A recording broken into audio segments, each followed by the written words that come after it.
Day 4, Spacewalk Day, began with a Saturday afternoon wake-up call for the astronauts on board the Space Shuttle Discovery. In short order, mission specialists Andy Jernigan and Dan Barry were donning their spacesuits on the shuttle's middeck, assisted by mission specialist Judy Payette, who would choreograph the spacewalk activities from inside the shuttle, and by pilot Rick Husband.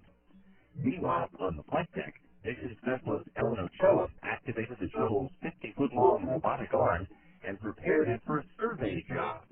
Prior to the spacewalk, Ochoa used the cameras on the arm to gather views of one of the station's early communication system antennas, which is believed to be the source of some of the difficulties the system has experienced since its installation in December. That done, the spotlight turned to the spacewalk, and the moment of truth for Jernigan, whose two planned spacewalks on her last mission in 1996 were canceled when the shuttle's airlock hatch could not be opened.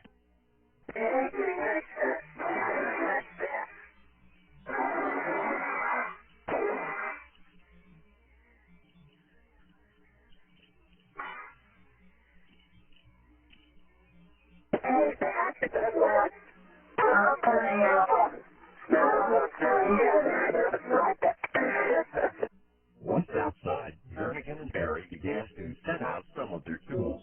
Ochoa maneuvered the end of the robot arm within Jernigan's reach, and she held on for a ride to the station's pressurized mating adapter number 1. The first task was to install a foot restraint and a tool stanchion on the robot arm's end effector. Those pieces of hardware were left in place by spacewalkers Jerry Ross and Jim Newman at the conclusion of their spacewalks on the first station assembly mission last year. With Barry's assistance, Jernigan placed her feet securely in the foot restraint, the spot from where she would perform the majority of her scheduled tasks. Then, both spacewalkers rode the robot arm as Ochoa transported them down to the integrated cargo carrier, which spans Discovery's payload bay. First, Jernigan and Barry removed the American cargo crane, known as the OTD, from its restraints on the cargo carrier. Then Ochoa moved Jernigan and the crane back up the station, and Barry helped Jernigan install the crane on PMA-1. The next stop was back to the cargo carrier to retrieve two components of the Russian cargo crane, called Strela, for installation on pressurized mating adapter number 2. Then they removed two items known as IAPMRs, interoperable articulating portable foot restraints, from storage in the payload bay.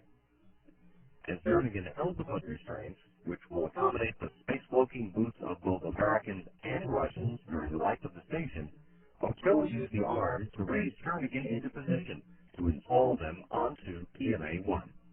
While she did so, Barry crawled to a docking target on the Zarya module and installed a mask that will help facilitate automated dockings to the station by Russian Progress cargo craft.